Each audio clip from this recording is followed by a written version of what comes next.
Confluence tutorial. If this guide helpful, don't forget to like and subscribe. First, open your browser and type in confluence.com.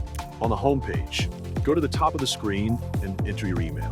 Once you've finished, click the sign up option. You will receive a verification code sent to your email address. Enter the code and click verify. Once you're on the Confluence page, go to the create button and click it. Here, you can choose to make a new page, board, blog, smart link, or space. For this example, select page. Click in the title area to give your page a name, for example, Lawrence Business Work, and then press enter when done.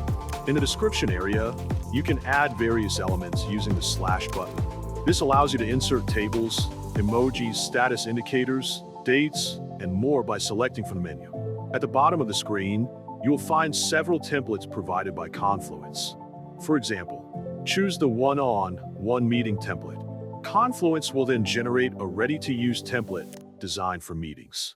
Finally, you can fill in the blanks with your own topics and begin using Confluence.